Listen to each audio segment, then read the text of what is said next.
This is the Sony DCR PC3 MiniDV Handycam, and in 1998, director Thomas Vinterberg used a camera just like this to start an international film movement that would last for decades.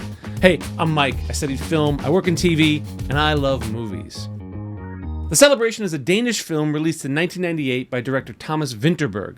As I mentioned, while his contemporaries were using 35mm cameras, Vinterberg shot the entirety of The Celebration on a consumer-grade MiniDV camera. We'll get to why in just a little while. It won the jury prize at the 1998 Cannes Film Festival and was instrumental in kicking off a new wave of independent filmmaking called Dogma 95. Before we get into The Celebration, we have to talk about Dogma 95. By the mid-90s, the film industry was booming. Theaters were thriving off of box office successes, the VHS rental market was dominated by Blockbuster Video, and DVDs were just emerging. YouTube, Netflix, and BitTorrent were still a decade away. It was the best of times, it was the worst of times, quite literally. The 1990s saw the rise of the celebrity director like Quentin Tarantino, James Cameron, and the Coen brothers. Movies were marketed on the name of the director in the trailers and the posters over the story or the plotline. But for every Titanic blockbuster, there were 10 awful movies that churned up in its wake. The demand for movies was so high that studios were turning out some real garbage just to keep up, like Johnny Mnemonic and Stop or My Mom Will Shoot. Filmmakers were relying more heavily on splashy special effects, musical montages, and any other gimmick they can conjure more than ever, in an attempt to hide the fact that their storylines were suffering.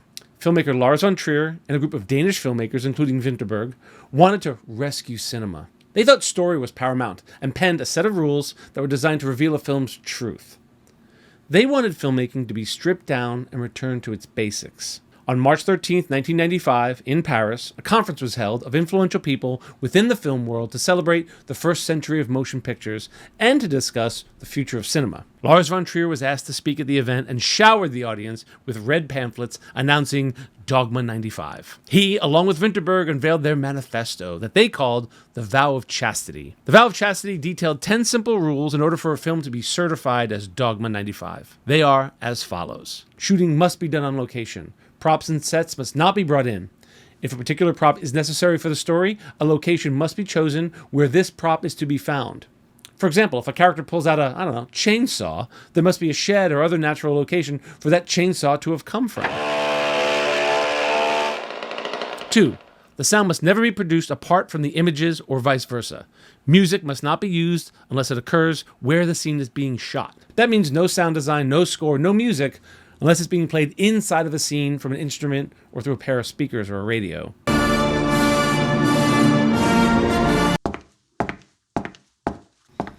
The sound must be what we call diegetic, meaning occurring within the context of the story and able to be heard by the characters. 3. The camera must be handheld. Any movement or immobility attainable in the hand is permitted. Seems pretty self-explanatory. No jibs, no cranes, no steadicams, but that also means you can't put the camera down. 4. The film must be in color. Special lighting is not acceptable. If there is too little light for exposure, the scene must be cut or a single lamp be attached to the camera. This seems like 2 rules in one, but we won't challenge the manifesto. Shoot in color. Easy.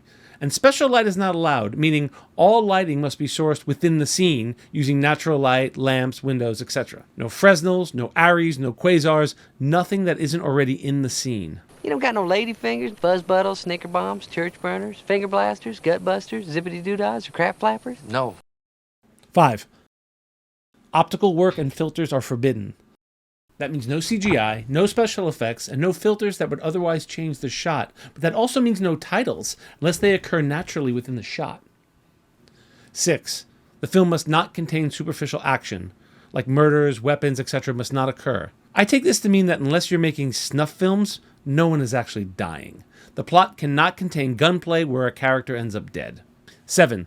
Temporal and geographic alienation are forbidden. That is to say, the film takes place in the here and now. No flashbacks, no flash forwards. But it also means no period pieces. Since we don't live in the 1500s, we can't shoot a film set in the 1500s. Can I get a knife and fork? There were no utensils in medieval times, hence there are no utensils at medieval times. Which leads us to 8.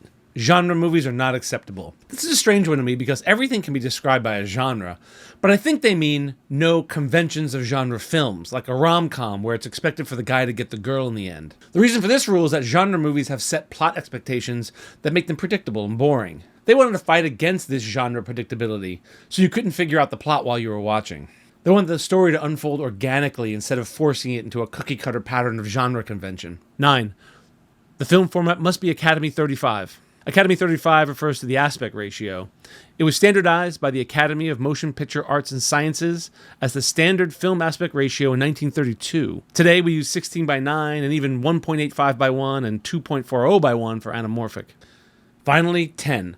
The director must not be credited. This is von Trier and team rebelling against the era of the celebrity directors. As I said earlier, it was getting to the point where the director's name overshadowed the film, and they didn't like that. The best example I can give of this is, well, every Woody Allen movie ever made.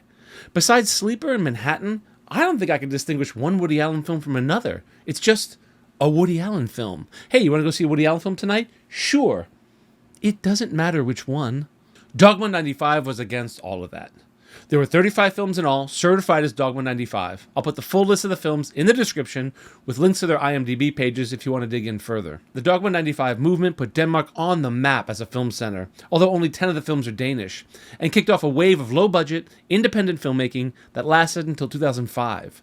The Celebration is the first of such films. It takes place over a weekend where the family and their friends are gathering for the patriarch's 60th birthday.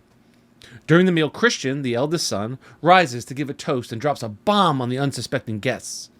That his father, whom they were all there to celebrate, had molested him and his twin sister since they were little. And it only spirals downward from there. I went into the celebration knowing about the rules of Dogma, and it was fun to see how strict Vinterberg had adhered to the vow. But for me, it got in the way of the story. It did exactly the opposite of what von Trier and gang intended it to do. At one point, I had to push Dogma 95 out of my head and try to enjoy the film for what it was. And enjoy is a very generous word. We learn all about the family's many dysfunctions, but the dysfunction that bothered me the most was the family's inability to communicate unless they were holding a drink and toasting at the large table surrounded by all of their family and friends. Can no one pull a family member aside and quietly discuss these dark family matters in private? I'm not going to sugarcoat it. I didn't like the celebration, and I'm not a fan of Dogma 95. Listen, I think creativity needs boundaries. Musicians adhere to a particular key. Painters use a canvas and paints. But the rules of Dogma 95 seem, well, arbitrary to me. There are rules for what the camera can and can't do. There are rules for the sound. There are rules for the lights. But the editing is free from restriction? As I mentioned earlier, the celebration was shot on a Sony DCR PC3 Handycam, just like this one. I think it's because Vinterberg knew that at least portions of the film would occur at night, and video was more sensitive to light than the film stocks that were available at the time. But why is he planning scenes at night if he knows he can't use lighting? Just plan for those scenes to be in the day, maybe in the garden of the family's beautiful inn that they own. Also, the use of MiniDV has been used to great effect in movies such as 28 Days Later and 24-Hour Party People. Consumer-grade video has like a crunch to it, and besides being handheld and a little better in low light, I truly don't understand why Vinterberg shot on MiniDV. I would understand if the camera were in the hands of one of the characters, as if it were a home movie recording the events of the celebration turned Jerry Springer episode. To this day, it eludes me how, but the celebration won the jury prize at the 1998 Cannes Film Festival and was selected as the Danish entry for Best Foreign Language Film at the 71st Academy Awards. It didn't win. I can appreciate what von Trier and Vinterberg were trying to do. They gave a proverbial middle finger to Hollywood and its techniques of mass-producing emotion. Let me explain. Over the decades, Hollywood has honed the art of making us feel, with a set of technical tools and gimmicks in order to lull an audience into a false sense of satisfaction that they had indeed watched a good movie, when in fact they watched a $200 million piece of garbage. Hollywood's great at that. I can appreciate the Dogma movement and what it stood for and against, but don't be fooled. Von Trier and Vinterberg, along with the other Dogma 95 directors, all were capable of raising the funds to shoot big-budget movies before devising the Dogma 95 vow of chastity, and in fact all went on to work within Hollywood after their Dogma 95 phase. For all of Von Trier and Vinterberg's rebellion, both filmmakers abandoned the movement and made big-budget films. In that respect, Dogma 95 seems more like a barroom bet between a bunch of filmmakers. Hey, I dare you to make a movie with these set of rules. Hold my beer. In fact, Lars von Trier broke one of his cardinal rules in his own film, The Idiots, the second film to be certified as Dogma 95, by using non-diegetic sound. Dogmefilmens natur, det at det fristende at snyde lidt, fordi Ja, det er alt andet lige sjovere at gøre noget. If I'm being honest, I think I would have liked the celebration more had it just been shot in a traditional way. And this is where I have to tell you guys, I love big budget Hollywood productions. I love them because when you have all of Hollywood's top talent working at the top of their game and it all comes together, it's literally movie magic. Sure, Hollywood is known for throwing money at problems, and I'm not talking about expensive train wrecks. But I love going to see a film where the editing, the costumes, the makeup, the set design are all at the top of their game. And those craftsmen cost money. They hired the very best in every discipline, and it's all up there on display. That's what movies are to me. I constantly meet filmmakers who are trying to raise money for their projects, but you never hear filmmakers making the case to make movies on less. As always, these are my opinions, and film is about community. I love reading your comments, so please leave them below. I'm Mike, and I love movies.